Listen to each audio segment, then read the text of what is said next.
A natureza do poder é a psicopatia. Este é o Visão Libertária, sua fonte de informações descentralizadas e distribuídas. O livro Crime e Castigo, escrito pelo escritor russo Fyodor Dostoiévski, é uma obra fundamental da literatura ocidental. Caso você nunca tenha lido esse livro, sugiro que o faça o mais rápido possível, pois se trata de uma incrível história que retrata o impacto do progressismo e a guerra contra toda e qualquer tradição e valores históricos do Ocidente na vida das pessoas, em especial dos jovens.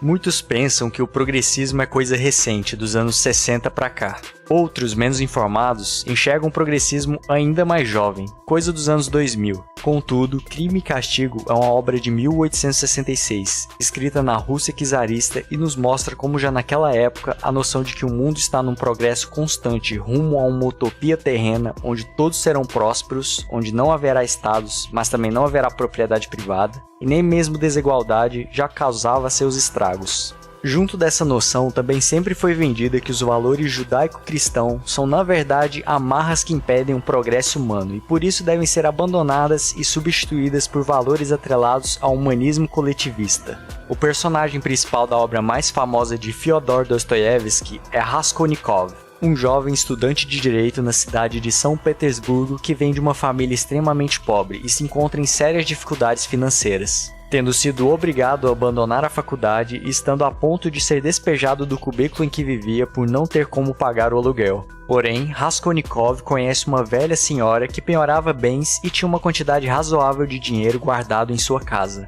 Ele então decide a matar para roubá-la e assim ajeitar sua vida e voltar a estudar. Ocorre que o mais pertinente para esse artigo são as características filosóficas de Raskolnikov e sua personalidade. Personalidade essa que é um retrato de qualquer político de sucesso em qualquer parte do mundo, em qualquer época. Trata-se do retrato atemporal dos chefes de Estado, pois para justificar seu homicídio, Raskolnikov explica seu sofisticado ponto de vista sociológico do valor da vida humana.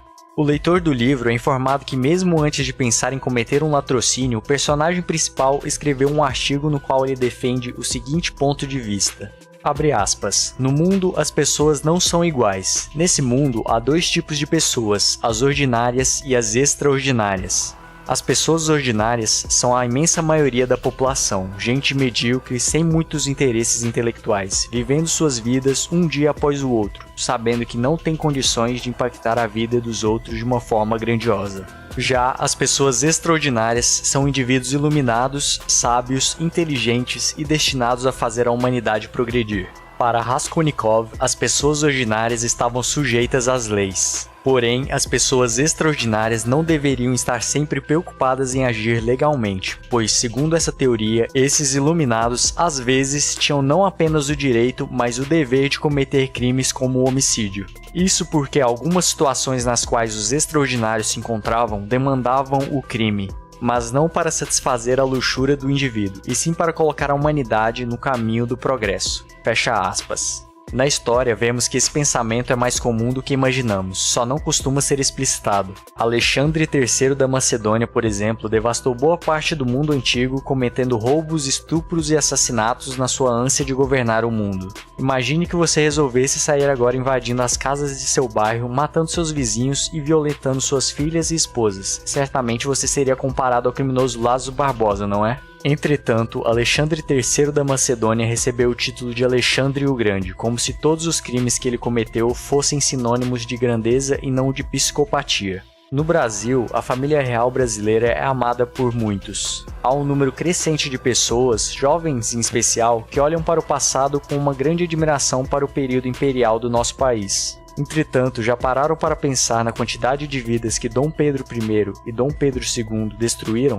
Vidas inocentes de pessoas que só queriam liberdade. Isso sem citar as vidas destruídas pelos antepassados desses dois, antes da independência. Ao longo desse período aconteceram rebeliões como a Cabanagem, Baianada, Sabinada, Revolta dos Malês e a Revolta Farroupilha. Imagine que você dissesse que a terra de seu vizinho agora é sua, aí então seu vizinho resistisse e você o massacrasse por isso. você seria taxado de bárbaro, mas Dom Pedro II é lembrado como um grande estadista, altruísta e com visão de futuro. Sei que entre a República e o Império, melhor mesmo é o Império. Sei que nesse período o Brasil realmente foi um país que deu certo, ao contrário da marca perene do Brasil República, que é ser o país do futuro. É tanto verdade que até mesmo Hoppe, em seu livro Democracia, o Deus que Falhou, reconhece que, dos males estatais, a monarquia ainda causava menos estragos que a democracia. Entretanto, não há ética e muito menos altruísmo no Estado monarca. Ética mesmo é só a sociedade de leis privadas. Talvez você não saiba, mas toda teoria coletivista prega a existência de homens extraordinários que podem fazer a história andar.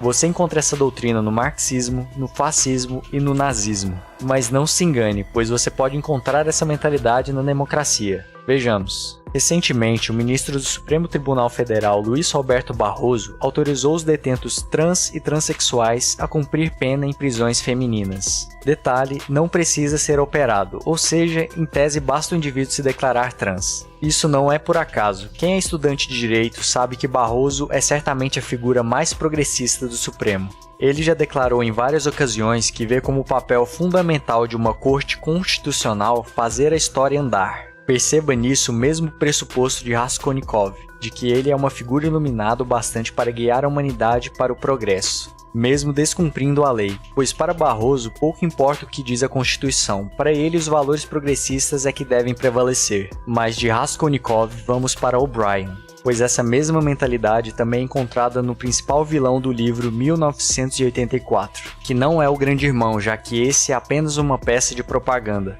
O'Brien é uma figura da elite do partido que governa a Oceania, um superestado despótico no qual vivem os personagens principais da trama, Winston e Julia. O'Brien nos dá a melhor definição de poder que eu já vi. Ele pergunta a Winston por que o partido quer o poder, e após, o próprio responde a sua pergunta nos seguintes termos. Abre aspas, agora vou responder a minha própria pergunta. É o seguinte, o partido deseja o poder exclusivamente em benefício próprio. Não estamos interessados no bem dos outros, só nos interessa o poder em si. Nem riqueza, nem luxo, nem vida longa, nem felicidade, só o poder pelo poder. Poder puro. O que significa poder puro? Você vai aprender daqui a pouco. Somos diferentes de todas as oligarquias do passado, porque sabemos muito bem o que estamos fazendo. Todos os outros, inclusive os que se pareciam conosco, eram covardes e hipócritas. Os nazistas alemães e os comunistas russos chegaram perto de nós em matéria de métodos, mas nunca tiveram a coragem de reconhecer as próprias motivações. Diziam e talvez até acreditassem que tinham tomado poder contra a vontade e por um tempo limitado, e que na primeira esquina da história surgiria um paraíso em que todos os seres humanos seriam livres e iguais. Nós não somos assim. Sabemos que ninguém toma o poder com o objetivo de abandoná-lo. Poder não é um meio, mas um fim. Não se estabelece uma ditadura para proteger uma revolução. Faz-se a revolução para instalar a ditadura. O objetivo da perseguição é a perseguição. O objetivo da tortura é a tortura. O objetivo do poder é o poder.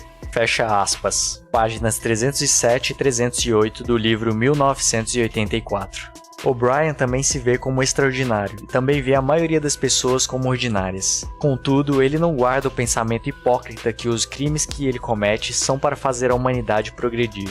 Reconhece que o objetivo do poder é simplesmente mais poder. Se voltarmos ao livro Crime e Castigo, vamos perceber que Raskolnikov se via como um extraordinário, e por isso ele se via livre das amarras da lei e plenamente autorizado a realizar seu intento latrocínio. Afinal, com mais dinheiro ele podia se formar, e uma vez formado ele podia ter os meios de contribuir para o avanço da história. No final da obra, porém, o jovem russo percebe que assim como quem quer poder, o quer pelo poder. Ele não tinha nada de altruísta ou extraordinário. Ele queria matar por matar, para se testar. Queria matar para provar que podia matar e queria roubar para provar que podia roubar. O personagem, por fim, rendeu-se à ética e se voltou aos valores judaico-cristão que ele, um jovem estudante de direito progressista, abominava. Desigualdade não é um mal em si mesmo. Todos nós temos os mesmos direitos naturais, mas em razão de nossa individualidade, sempre haverá entre nós os que se sobressaem e os que fracassam. Sempre haverá os em melhor e pior condição. Entretanto, a desigualdade advinda do sentimento de um poder dominar sobre o outro pelo uso da força e da violência é uma abominação. É justamente para impedir isso que existe a ética da propriedade privada, a base da nossa liberdade. Obrigado por sua audiência. Esse artigo foi sugerido e escrito por Atos Henrique, revisado por Paulo Almeida e narrado por Felipe Bar. Se você gostou desse vídeo, clique no ícone de curtir abaixo e compartilhe o vídeo em sua rede social. Se você deseja ser notificado de outros vídeos, clique em se inscrever e depois no ícone da campainha. Até a próxima!